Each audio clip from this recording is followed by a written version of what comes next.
Welcome. Namaskar, good evening all. Welcome to the session of Satyasha. So thanks Very good Rajiv, evening. Ji, Subho and Mishra Ji for joining this call.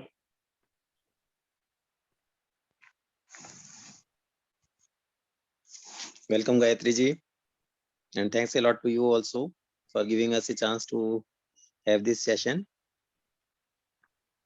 Yeah, so we have two more participants joining in. We have Ila and Smita Ji joining in. Yeah, welcome to the meeting.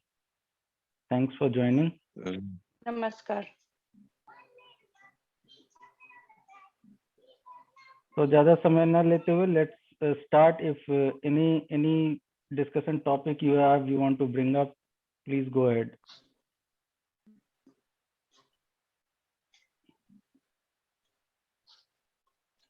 नमस्कार सभी बंधुओं को।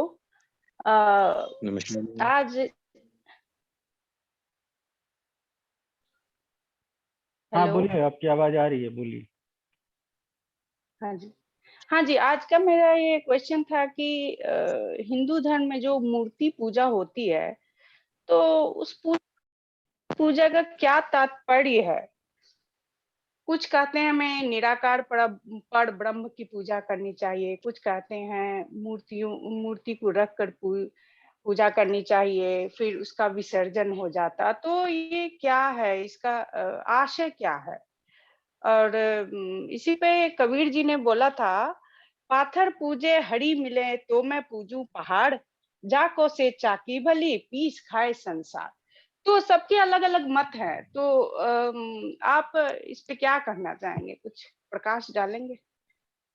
जी बिल्कुल, बहुत अच्छा question पूछा आपने। और ये नेवर एंडिंग डिबेट है जहाँ पर दोनों पक्ष के लोग अगर जुट जाएं, so they go on giving up their logics and बहुत लंबा डिस्कशन हो जाता है and it doesn't come to a substantial conclusion that what should be done.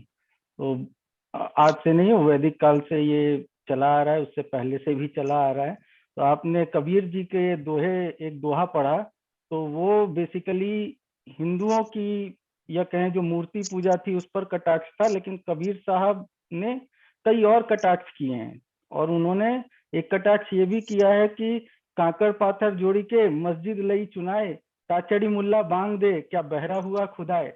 तो वो किसी भी तरह के पाखंड या किसी भी तरह की जो बिना समझे की जाने वाली प्रैक्टिस थी उसके विरोधी थे। वो ऐसा नहीं कि हिंदू धर्म हो या मुस्लिम धर्म हो, वो इन सभी धर्मों को समान मानते थे। और उनका कहना था कि आपको समझदारी से जो आप काम कर रहे हैं, समझ के कर रहे हैं, वो सही है। बिना समझे आप पत्थर को पूज रहे हैं तो उससे अच्छी तो चक्की है जो आपको गेहूं पीस के या कोई अनाज पीस के आपको आटा बना देती है, जिससे आपका पेट भरता है। और अगर शरीर का पोषण सबसे जरूरी है, अगर आप उसको ही नहीं पोषित कर पा रहे हैं तो फिर बाकी भजन कीर्तन इसका कोई अर्थ नहीं है। तो ये जो प्रश्न आता है, इसमें कई मत हुए, कई धर्म इसी बात पर विकसित हुए कि मूर्ति पूजा नहीं करनी है। हिंदू धर्म से माना जाता है कि बौद्ध धर्म निकला। तो बुद्ध जो थे उससे पहले हिंदू धर्म था। हिंदू धर्म में मूर्ति पूजा का प्रचलन होता चला गया। वेद, हालांकि अगर हम वैदिक काल की बात करें, ऋग्वेद की बात करें जो सबसे पुराना वेद है, वहां पर कहीं मूर्ति पूजा की बात नहीं है। यहाँ तक कि पूजा शब्द का प्रयोग तक नहीं हुआ है वहां पर। वहां सिर्फ यज्ञ की बात आती है, वहां रुद्र की बात हुई है, वहां अग्नि की बात हुई है, वहां सूर्य की बात हुई है, लेकिन वहां कहीं भी मूर्ति पूजा जैसी कोई चीज नहीं थी। तो ये डेफिनेटली बाद का डेवलपमेंट है। लेकिन बाकी धर्म जो आए, जैसे बुद्ध का धर्म हुआ, महावीर का धर्म हुआ, इन लोगों ने जैनिज्म और बुद्धिज्म जो बनाया, ये इसमें मूर्ति पूजा को स्थान नहीं दिया गया। उनका कहना था कि ब्रह्म एक है, परब्रह्म है, वो निराकार है और सबका पालनहार है, उसकी कोई मूर्ति बना के पूजा नहीं करनी है। हालांकि जब बुद्ध चले गए तो महायान और हीनयान में उनका बुद्धिज्म जो है विभक्त हो गया। तो उसमें एक पक्ष जो है वह मूर्ति पूजा मतलब भगवान बुद्ध की प्रतिमा बना के पूजने को पर भी विश्वास करता है। दूसरा धर्म कहता है कि अगर बुद्ध भगवान थे तो उन्हें सत्य की खोज करने की क्यों जरूरत पड़ी? उन्होंने कभी मृत्यु नहीं देखी, उन्होंने कभी कोई किसी बीमार व्यक्ति को नहीं देखा। तो यदि वो सचमुच में परब्रह्म थे तो उन्हें ये सब चीज पहले से मालूम होना चाहिए था। तो इवन बुद्धिज्म में दो पक्ष आ गए जिन्होंने अपनी अपनी तरीके से अपने अपने रास्ते बनाए। दोनों को निर्वाण चाहिए, दोनों उसी के लिए चलते हैं, लेकिन उन्होंने अपने अपने नियम थोड़े अलग कर दिए। और बुद्ध ने मध्यम मार्ग दिया था कि आप एक्सट्रीमिस्ट ना बने कभी। तो उसमें सब कुछ, इसमें कोई सही या गलत नहीं कहा जा सकता। कुछ चीजें ऐसी होती हैं जो मल्टीपल चॉइस, मैं एग्जांपल देता हूँ कि मल्टीपल चॉइस क्वेश्चन की तरह नहीं होती कि उसमें एक ऑप्शन करेक्ट है और बाकी सारे ऑप्शन गलत हैं। आपने सही ऑप्शन सेलेक्ट किया, आप पास होंगे, आपको मार्क्स मिलेगा, नहीं तो आपके मार्क्स डिडक्ट होंगे या आपको मार्क्स नहीं मिलेगा। कुछ चीजें जो होती हैं वो परिस्थिति और कई सारी चीजों पर डिपेंड करती हैं, और उसका सही विश्लेषण करके जो आप निष्कर्ष निकालते हैं वो कई चीजों पर डिपेंड करता है और वेरी कर सकता है। जहां तक मूर्ति पूजा की बात आती है तो बौद्ध धर्म के बाद इस्लाम धर्म आया लगभग 7वीं शताब्दी में। उसमें भी एक अल्लाह खुदा सबको माना गया, जिनको नबी या मोहम्मद रसूल के द्वारा उनकी वाणी कुरान में आई, और उसमें भी मूर्ति पूजा को स्थान नहीं दिया गया। इसके बाद हमारे नानक देव साहब आए लगभग 15वीं शताब्दी में, तो उन्हें वो ना हिंदू धर्म से बहुत ज्यादा प्रभावित रहे ना इस्लाम धर्म से। उन्हें इन दोनों में कुछ कुछ खामियां दिखी, तो उन्होंने एक अलग धर्म, एक अलग शिक्षा दी, और वो गुरु ग्रंथ साहब के रूप में उन्होंने कहा। उन्होंने भी वही बात कही कि राम एक है, ब्रह्म एक है, और आपको किसी मूर्ति पूजा में नहीं जाना है। आप ये गुरु ग्रंथ को ईश्वर माने और उसकी ही पूजा करें। और उन्होंने भी ज्ञान पर ही ध्यान दिया कि आपको समझ के करना है। उसके बाद हम सब जानते हैं कि सिख धर्म में 10 गुरु हुए, सबने अपने अपने हिसाब से शिक्षाएं दी, और उनकी ही शिक्षा का संकलन आप गुरु ग्रंथ साहब को मान सकते हैं। और क्रिश्चियनिटी में अगर हम जाते हैं तो वहां भी जीसस क्राइस्ट की एक मूर्ति है जो क्रॉस पर हमें दिखती है, लेकिन क्रिश्चियनिटी में भी ऐसे ही मूर्ति पूजा नहीं है जो हमारे हिंदू धर्म में आपको देखने को मिलती है। अलग अलग देवी देवताओं की अलग अलग मूर्तियां। तो एक बार मुझसे इससे पहले भी ये प्रश्न पूछा गया था, तो मैं बोला भगवान से पूछ लो, जिसकी पूजा करते हो उससे पूछ लो कि मूर्ति पूजा करनी चाहिए कि परब्रह्म को मानना चाहिए। वह ये कैसा उत्तर है? परब्रह्म से को कौन देख सका है, कौन जान सका है जो उसको पूछूं? और मूर्ति तो बोलती नहीं, तो उससे क्या पूछूं, उससे क्या जवाब मिलेगा? मैं बोला तो उनकी वाणी, जो भगवान आए उनकी वाणी मान लो।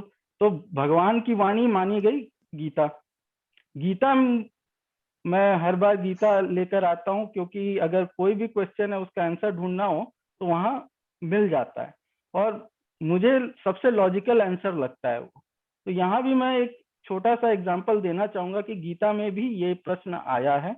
12वें अध्याय की शुरुआत में ही अर्जुन जब दिव्य रूप देख लेता है भगवान का और समझ जाता है कि नान्तम न मध्यम न पुनस्तवादिम पश्यामि विश्वेश्वर विश्व रूप, कि न आदि मध्य अंत है जिसका, वो आप विश्वेश्वर विश्व रूप आपका मैं देख रहा हूँ। तो ये परब्रह्म का रूप वो भी अपनी आंखों से तो देख नहीं सकता था, तो भगवान ने कहा कि दिव्यम दिव्यम ददामी में चक्षु, तो आपको दिव्य चक्षु देता हूँ, इससे मुझे देखो, क्योंकि साधारण अपने मानवीय चक्षु से तुम नहीं देख सकते। अब इसको आप आज के साइंटिफिक टर्म्स में भी जोड़ सकते हैं कि ह्यूमन आई की इतनी कैपेबिलिटी नहीं है कि वो इस वास्ट यूनिवर्स को देख सके। तो देयर आर डिफरेंट टेलीस्कोप्स और सैटेलाइट्स, ये सारे बने। अभी आप हबल के बारे में जानते होंगे, जो हमें पिक्चर्स भेजते यूनिवर्स के। So that is some tools और equipments through which you can analyse and see the vast universe. तो कृष्ण भगवान के विराट स्वरूप में दिखा क्या था?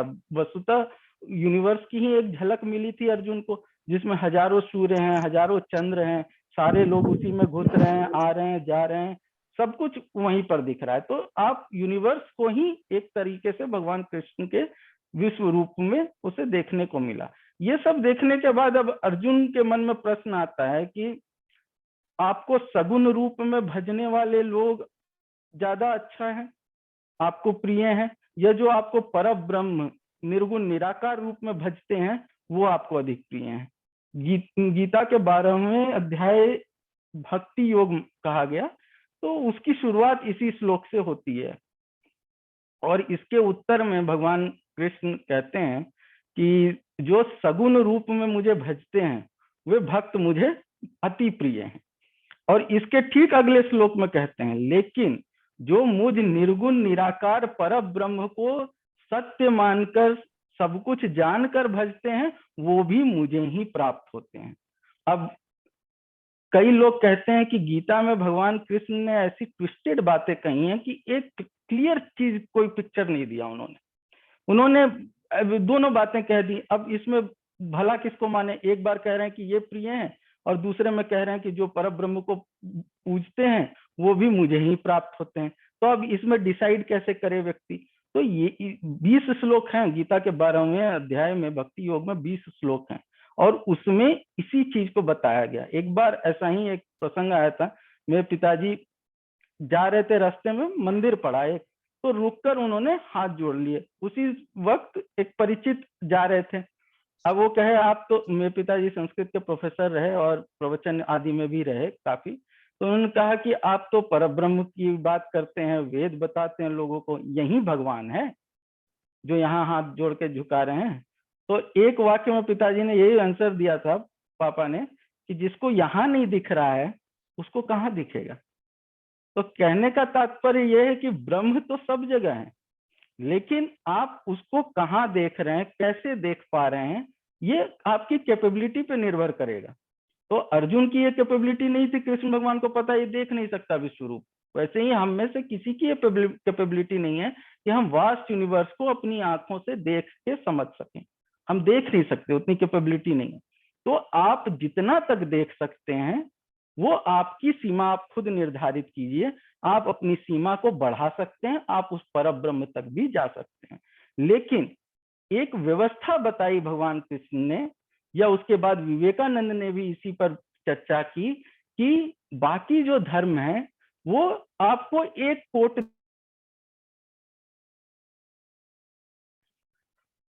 डिस्कनेक्ट हो गया था, हाँ, आपको एक कोट दे देते हैं, वो जैक, जिल, हेनरी सबको फिट होनी चाहिए, और अगर किसी को फिट नहीं हो रही है तो उसको ठंड भी है तो बिना कोट के जाना पड़ेगा। आप लोग सुन पा रहे हैं ना मेरी आवाज? जी हाँ, बीच में लगता है डिस्कनेक्ट हो गया था। और यही लगभग हर धर्म की बात करें तो हर धर्म में यही बात आती है कि आप अगर सक्षम हैं उस ब्रह्म को समझने में तो आप समझ सकते हैं, और अगर आप नहीं सक्षम है तो आप उसको कोशिश करती रहनी है उसी को समझने के लिए। लेकिन आपको एक व्यवस्था दी गई, भगवान कृष्ण या विवेकानंद ने यही बात कही कि अगर आप उस परम ब्रह्म को पूर्णतः नहीं समझ पा रहे हैं और उसको एक मूर्ति के रूप माध्यम से समझना चाहते हैं तो वो भी आप कर सकते हैं, इसमें कहीं कोई कठिनाई नहीं है। अब मूर्ति क्या होती है बेसिकली? अब वो मिट्टी की या पत्थर की हमने मूर्ति बना दी और उसी को पूज रहे हैं, लेकिन हम पूज किसको रहे हैं? बेसिकली हमें समझने की ये बात है कि हम पूजते किसको हैं। हम पूज उस पत्थर को नहीं रहे हैं, हम पूज बेसिकली उसी परब्रह्म को रहे हैं जिसको ज्ञानी लोग कहते हैं कि निर्गुण निराकार परब्रह्म है, उसी की पूजा करनी चाहिए।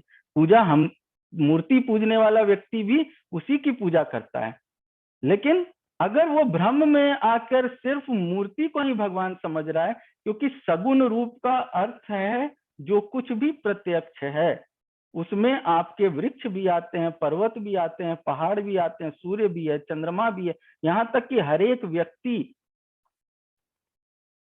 मूर्त रूप ही है। आप भी मूर्त रूप हो, मैं भी मूर्त रूप हूं। तो ये सब चीज मूर्त रूप में ही आते हैं, कोई पृथक नहीं है।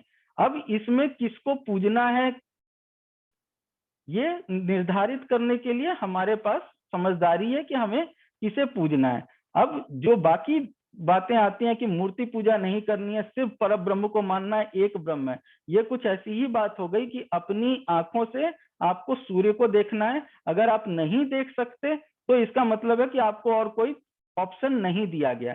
लेकिन हम सब जानते हैं कि सूर्य की ओर देखना हानिकारक हो सकता है या हम सूर्य को एकटक नहीं देख सकते।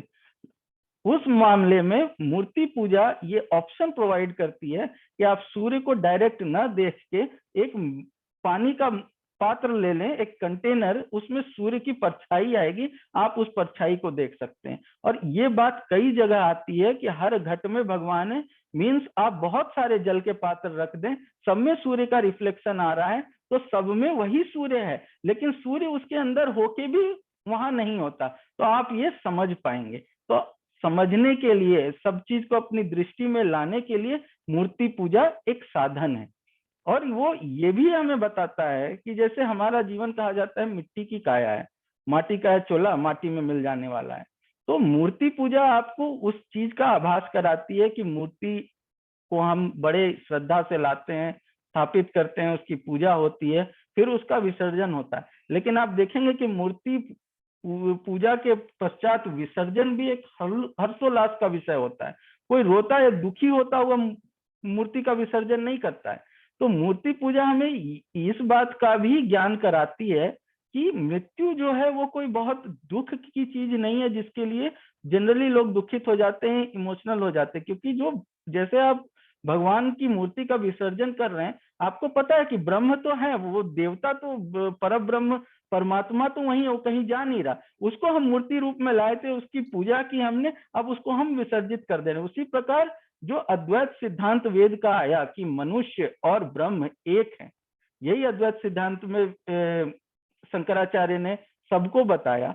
तो ये मिट्टी का शरीर जो है ये साधन मात्र था आपको उन कर्मों को करने में सहायता करने के लिए जो करने चाहिए थे।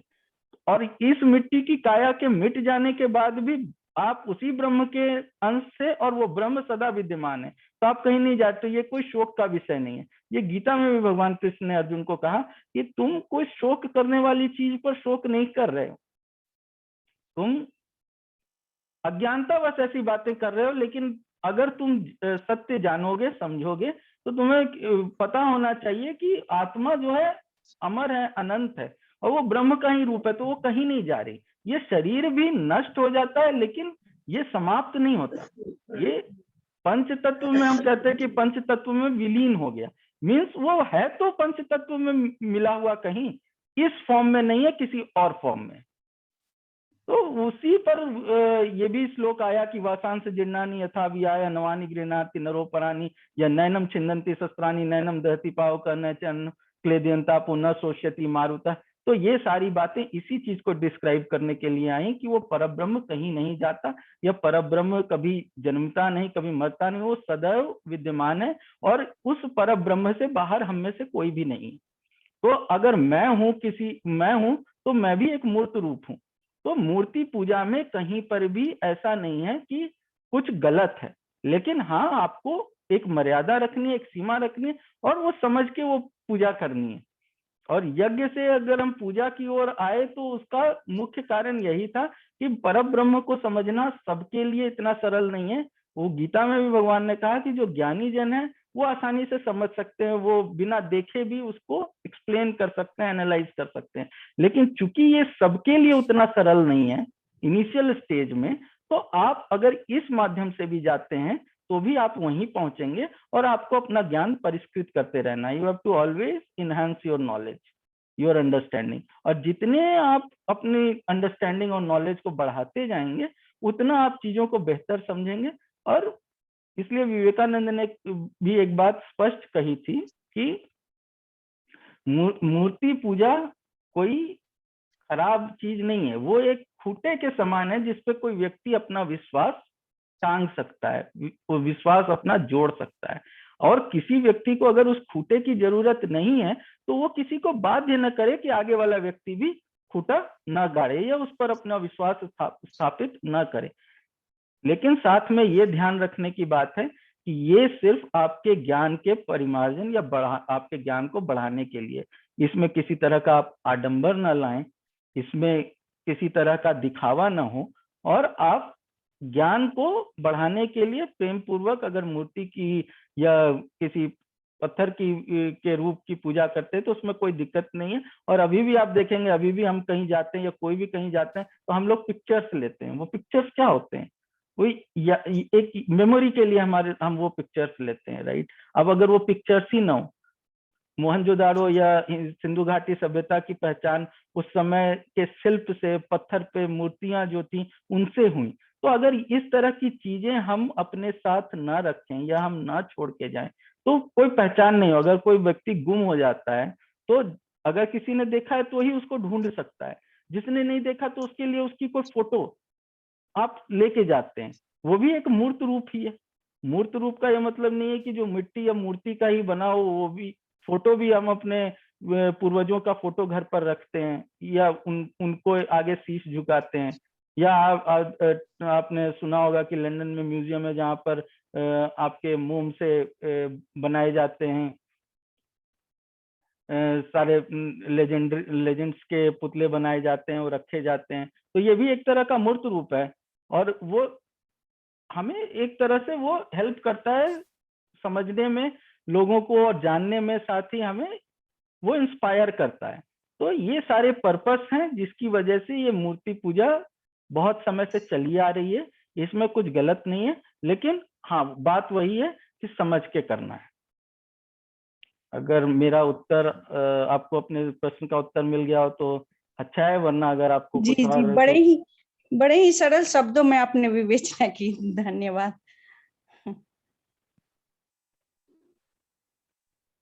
धन्यवाद आपका प्रश्न पूछने के लिए।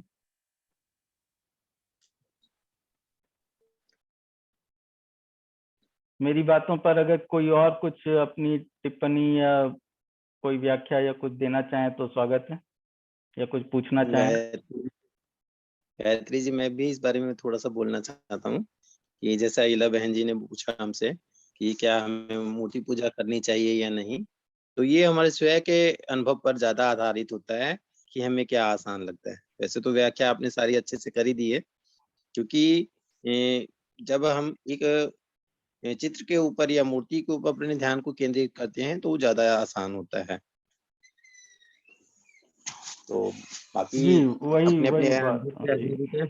जी जी, जैसे कंसंट्रेशन हुआ, वो एक पॉइंट जिसे माना जाता है ना, तो वो कंसंट्रेट करने के लिए मेरे ख्याल से आप कहना चाह रहे हैं।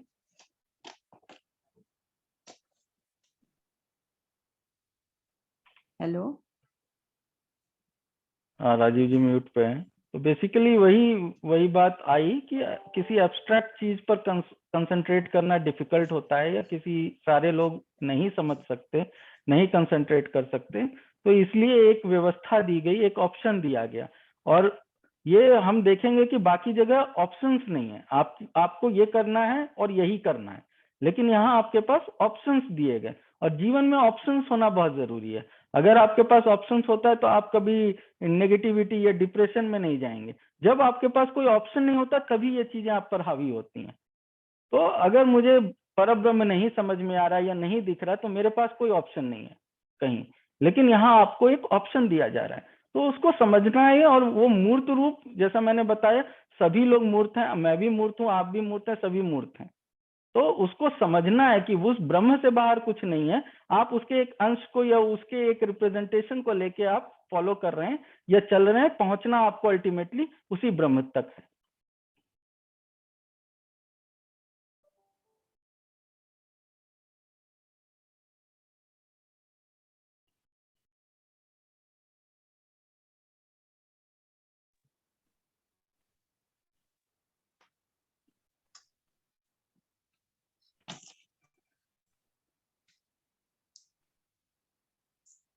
बड़ी अच्छी विवेचना की आप लोगों ने। मुझे भी ऐसा ही लग रहा है, जैसे कि अगर हम मूर्ति पूजा करते हैं तो या फिर किसी भी चीज पे कंसंट्रेट करते हैं तो हमारा ध्यान इधर उधर न जाकर उस पॉइंट पे कंसंट्रेट होता है। तो मूर्ति पूजा का भी मेरे ख्याल से यही एक आशय होगा। मुझे भी ऐसा ही लग रहा है, जैसा आपने ही बताया और गीता में भी श्री कृष्ण ने बताया, तो बड़ा अच्छा लगा सुनकर। जी, गीता एकमात्र हमारे पास है जिसमें हमें पता है कि हाँ, लिखा तो कहा जाता है वेद व्यास जी द्वारा बाद में लिखा गया, लेकिन वो भगवान के मुख की वाणी है। तो उन्होंने जब ये बात कही है तो हम समझ सकते हैं, और बहुत ही लॉजिकल बात कही गई है, उसमें कहीं पर भी संशय या दो राय होने जैसी स्थिति नहीं है। आपको हर तरह के ऑप्शंस बताए गए और आप जिस मार्ग का अनुसरण करना चाहें आप कर सकते हैं, लेकिन अपनी बुद्धि में, अपनी समझदारी में आपको विकास करते जाना है। You have to enhance your knowledge and understanding. और जैसे जैसे आप वो करते जाएंगे आप उस ब्रह्म या उस परम तत्व के और नजदीक होते चले जाएंगे।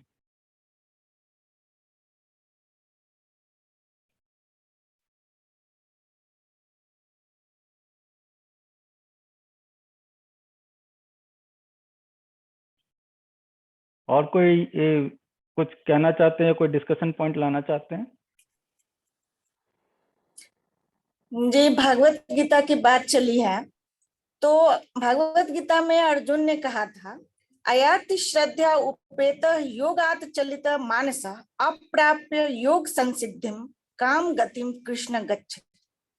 उस असफल योगी की गति क्या है जो प्रारंभ में श्रद्धा पूर्वक आत्म साक्षात्कार की विधि ग्रहण करता है, किंतु बाद में भौतिकता के कारण उनसे विचलित हो जाता है और योग सिद्धि को प्राप्त नहीं कर पाते।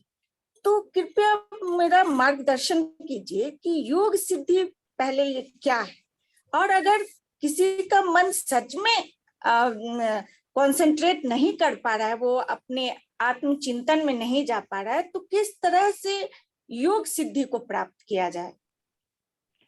जी, संक्षेप में इसको लेंगे।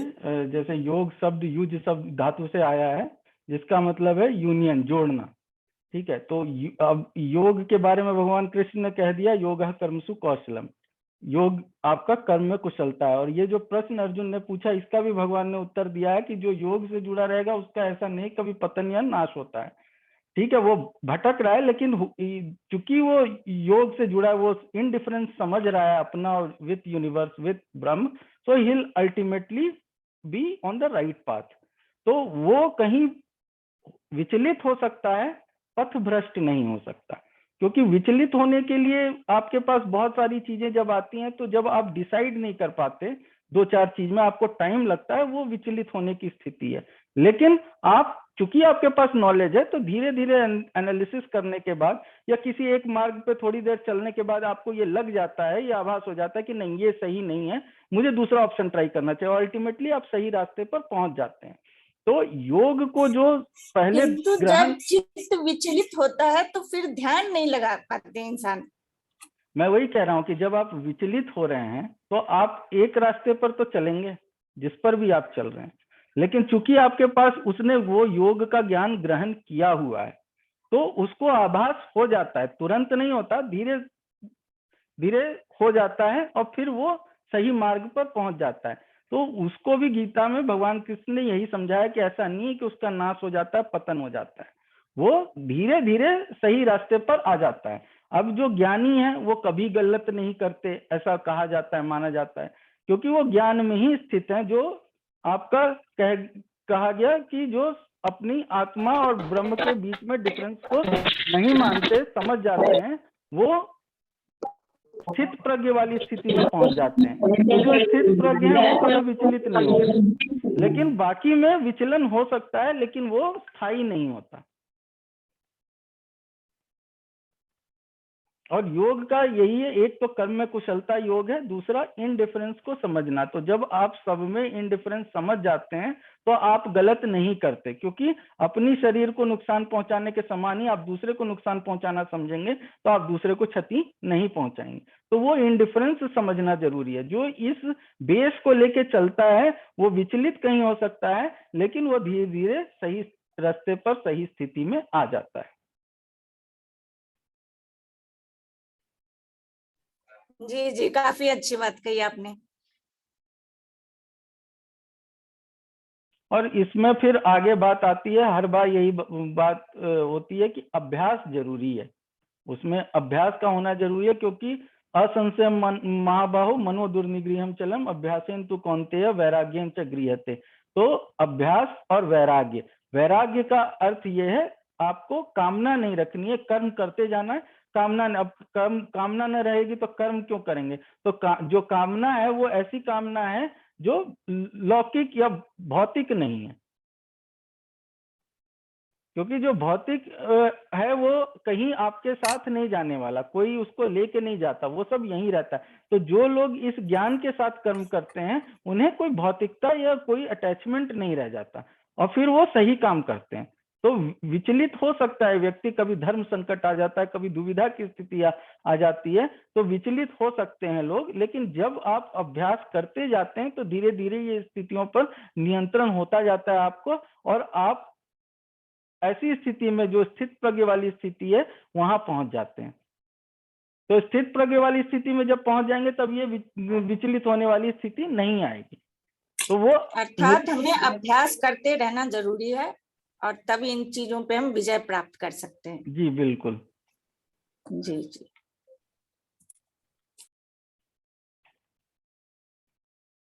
तो गलतियां तो सबसे होती हैं, लेकिन अब जो गलती करे माने ना, वो उसे हम इंसान नहीं कह सकते। जो गलती करे माने और उसको सुधारने के लिए काम करे वही इंसान है, वो वही आपकी विवेकशीलता की पहचान है।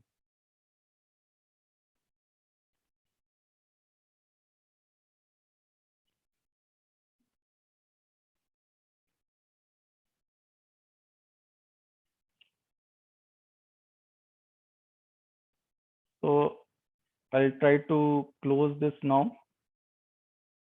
Anybody, anything? So thank you all for joining. I will meet again. Thank you. Bye bye. Thank you. Thank you. Thank you.